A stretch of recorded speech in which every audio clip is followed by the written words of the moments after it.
L'homme ne vivra pas de pain seulement, mais de toute parole qui sort de la bouche de Dieu. Voici votre moment de méditation quotidienne. Pour mieux connaître Jésus-Christ. La source de consolation, le 15 juillet. Je te bénirai donc toute ma vie, j'élèverai mes mains en ton nom. Mon âme sera rassasiée comme de mets gras et succulents, et, avec des cris de joie sur les lèvres, ma bouche te célébrera.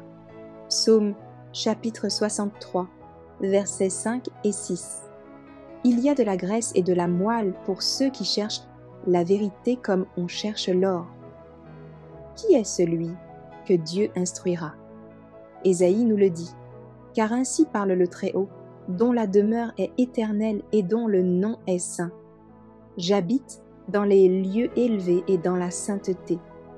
Mais je suis avec l'homme contrit et humilié, afin de ranimer les esprits humiliés, afin de ranimer les cœurs contrits. Ésaïe chapitre 57, verset 15. Il s'agit là de ceux qui voient leur caractère inconverti, se repentent et pleurent sur une vie au cours de laquelle ils n'ont guère représenté le Christ. Recueillez les précieux rayons de lumière qui brillent autour de vous et dirigez-les en un seul faisceau sur la parole de Dieu. Alors, les vérités cachées à un lecteur superficiel vous apparaîtront claires et distinctes. Dans tout le champ de la révélation se trouvent dispersées, comme des paillettes d'or, les maximes de la divine sagesse. Rassemblez ces précieuses graines de vérité. Croyez aux promesses de Dieu. Elles seront pour vous des sources de consolation céleste quand surviendront les épreuves et les difficultés. L'étude de la parole de Dieu deviendra pour vous une source de sagesse, et de cette manière, vous mangerez la chair et vous boirez le sang du Fils de Dieu. Demandez à Dieu de vous révéler la lumière et la vérité par le Saint-Esprit, afin de comprendre ce que vous lisez dans sa parole.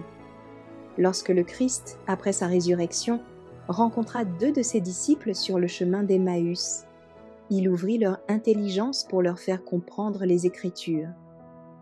Le même divin Maître illuminera notre esprit si nous maintenons les fenêtres de notre cœur ouvertes à sa lumière, mais fermées au monde. L'œuvre du Saint-Esprit est de nous remettre toutes choses en mémoire et de nous guider dans toute la vérité. Le Seigneur nous aime et nous devons l'aimer en retour de tout notre cœur. Demandez-lui de vous guider dans toute la vérité. Il le fera, il y aspire. Il attend seulement que vous lui demandiez avec une humilité sincère et une foi assurée de vous écouter et de vous répondre.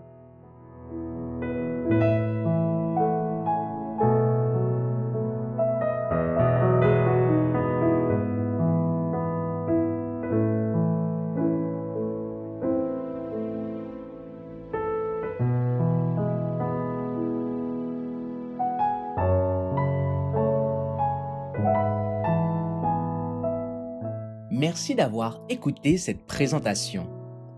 Assurez-vous de nous rejoindre demain pour votre moment de méditation quotidienne avec lereste.org.